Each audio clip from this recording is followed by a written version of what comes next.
Welcome back to Normski TV and another daily transfer looking at all things Arsenal. And start off with the news coming out of the Sun. Basically, it looks like Arsenal have had a bid accepted by Lille for 27 million for Gabriel Magalhaes. Now I know also Napoli have also I think put in the same bid as well. It seems as if though he has to make a choice between Arsenal and Napoli. Now I know Napoli look like they're going to probably lose Koulibaly, possibly to Man City. We don't know yet, but that's all the talk on all the news, that there's a possibility that Koulibaly could go to Man City, which means that they're going to be short of defender. And I know they've been keeping their eye on Gabriel, but also Arsenal, who were the front runners. I mean, it was kind of going backwards and forward. 1 minute was Arsenal, then we heard that Napoli had agreed terms and there was a gentleman agreement. Now we are now hearing today that a bid has been accepted, and just sort of listening further on, I'm hearing news that Arsenal are a bit further down the road with regards to this deal in terms of agreeing terms with Gabriel Magalhaes. Now, again, this is all rumour, but this is what seems to be hitting the news. Obviously, he's a 6'3" defender. He's 27 years old. Sorry, he's not 27 years old.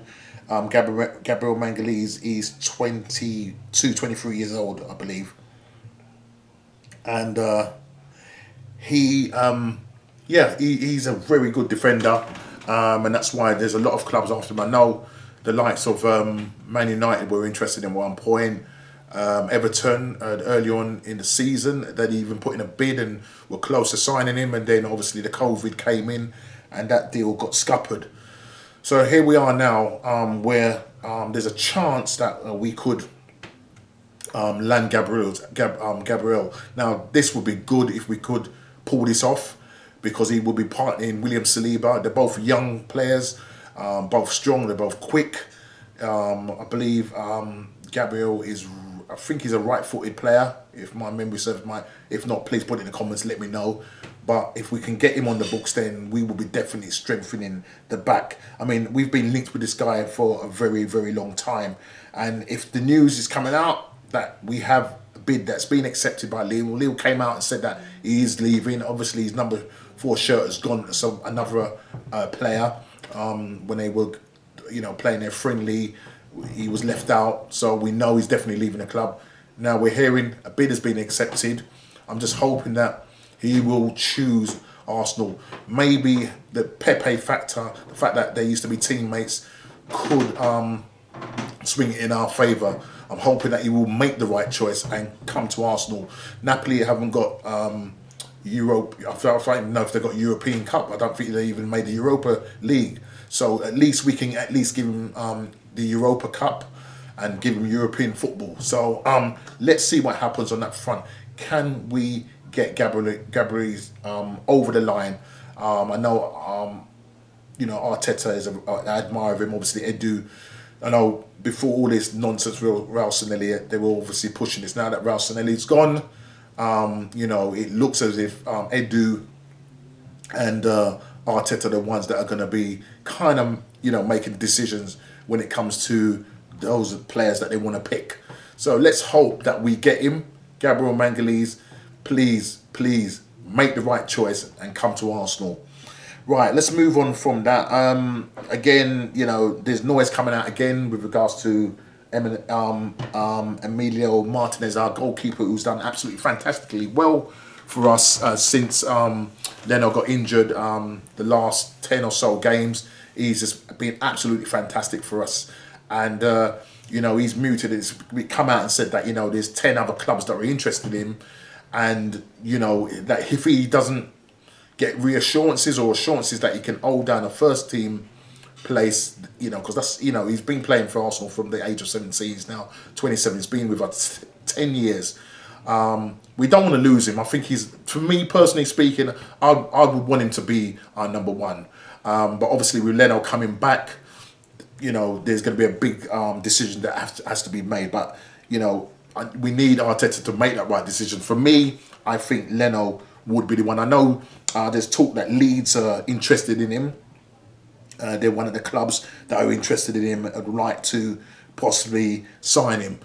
Again, don't know the ins and outs of it, but Leeds are showing some interest in it. But look, obviously, he's come out and said that there's 10 other clubs that are interested in Europe. So let's wait and see what happens with that. But I think, personally speaking, a big decision has to be made between Martinez and Leno. But me, are we going for Martinez? Please let me know in the comments, who do you think should be our first team goalkeeper, number one goalkeeper? Should it be Martinez or Leno? And just let me know in the comments what you think. Other news, El Nene. There's another club that's now interested in El Nene. He was loaned out to Besiktas, but that didn't really go down too well. He's obviously left and come back. And there's talk of him or Galatasaray entering into the race to sign the midfielder. Now, I don't know whether this is going to be a loan move or where they're going to try and buy him outright. He's 28 years old. As I said, he was on loan to Besiktas, but as I said, that didn't work out very well. I know Strasbourg were also interested in him, are still interested in him, and I think they want to take him on a season-long loan. I mean, if we can get the money for him, that would be good, because we really need to be raising funds in order to get our number one target for this season. So again, let's wait and see how that sort of goes through. Let's quickly talk about Usamawari, who plays for, I don't know if I pronounced his name right, who plays for Lyon. Played absolutely brilliant against Man City, even to the point where even Kevin De Bruyne made mention of him and said, this is a player to look out for. And I don't know whether this is just a way of sort of saying, look, Man City, we like you, and is there a chance that Man City could go in for this player? Now, I know Edu had made an offer to Lyon for a swap deal with Guendouzi, who's 21 years old, who's fallen out with Arteta and Arsenal, and we're trying to move him on, and we're looking to see if we can do a swap deal. As a result of that, Lyon have come back and said they've rejected it and said, no, we want cash. Now, I don't know exactly what the fee is. I know he's worth £44 million. That's his current value. He's worth £44 million. He's scored 9 goals in this season. I can't remember how many assists, but he's got quite a few assists, but he's scored nine goals this season. Very good midfielder. He's playing like in a deep line role, kind of maybe a similar role to where Ceballos is playing, but he is an attacking midfielder and he does get goals. And I believe if he was to join Arsenal, I think he would get more goals. Anything where between 10 and 15 goals, and that would really help in terms of us trying to push up the table. So Usamawara, is a fantastic player. He's 22. It seems like Lyon really do produce good youngsters that come out, and then they seem to just sell them on for good money. So I'm hoping that Edu will go back again. Now, if Arsenal got the money to go and pay Lyon for this player, I know it's really about how many people we can actually get off the book, and I mean, we would have to be really making a lot of sales. I mean, when you think about the players that are possibly up for sale, the likes of Guendouzi, the likes of Lucas Torreira, even Alexander Lacazette, he's been linked with Juventus. Now, I know Juventus came in and said that they want to do a swap deal with Higuain and I can't remember the other player's name, but what they're basically saying is that they would like to do a swap deal. But Douglas Costa, that's it, Douglas Costa. But I just personally think that we should try, if we are going to get rid of Lacazette, is to try and get as much money for him. So as again I said, that needs to go to going for our primary targets. And in order to do that, we need to get a lot of players off the books. I mean, Ozil, he looks like, as I said, he's digging his heels in. £350,000 a week. That doesn't look like that's going to happen. But, you know, as to the likes of Socrates, Holding, you know, there's so many Mavropanos. There's a lots of players. I mean, we've got 7 defenders, you know what I mean? So we're going to need to get rid of at least 3 or 4, you know what I mean, if we're going to really want to bring in the targets that we want.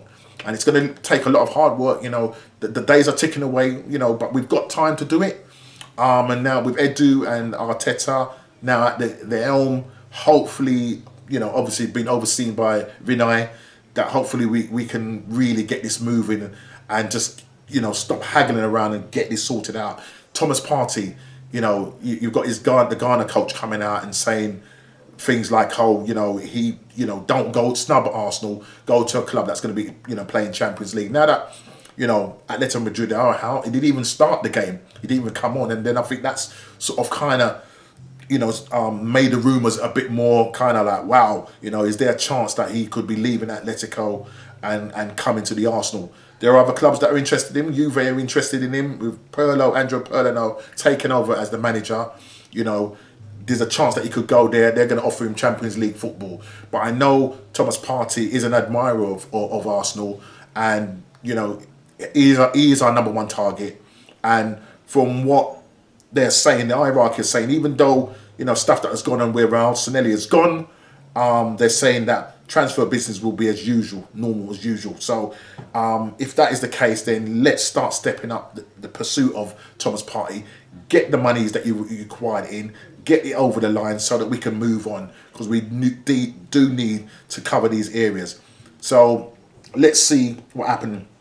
There's a lot of people, players that are going out and on loan, just to name a few.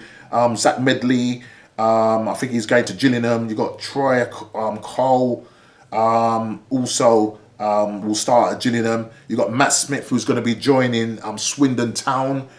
Zach Swanson is on his way to Dutch second division outfit MVV Maastricht. Dayan, I mean, these are guys that, you know, playing the under 23. Dayan Liliv, Taloja, Bowler, and Ben Sheaf, who has been linked with a move to Coventry City. They're also going to be leaving the club. Sorry about the pronunciation of the names, but as you can see, there's a lots and lots. I could go on. Tyrus, John, Jules, Daniel Ballard, James. There's a loads of names, but a lot of these guys are going to be going on loan to just get some experience and come back the following season and see who has really kind of done well on their loan spell. So other than that, there's not really much more to talk about concerning, just to kind of finish off with that what Vinay is saying, what his plans are. He said it's going to be tough, you know, because obviously with the changes that's happened at Arsenal now, Vinay was basically saying that, you know, it is going to be a tough task, but they are aiming to try and get their targets with the help of Edu and Mikel Arteta, you know, that they're going to try and get, you know, these targets that they need to. Obviously, Vinay will oversee that. Whether he's got the experience or not, I don't know. We'll just have to wait and see. As I said yesterday, a lot of things are not going very well off the pitch in terms of how we're doing our business. But I think what would help with this club is if we get the targets who we say we're going to get. So there's Gabriel Magalhaes, there's Thomas Partey. If we can get those 2 over the line, then, you know, we're linked with Coutinho. Are we going to get him or not? Assam Ouara from Lyon. Can we get these guys over the line? Have we got the money to do it?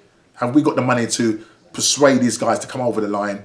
A lot has to be done in terms of getting rid of, as I said, the players that we've got, the ones that are surplus requirements. It's not going to be easy, but we really need to be moving quick. Arsenal, you really need to be moving quick. And lastly, not hearing anything. What's going on with Aubameyang?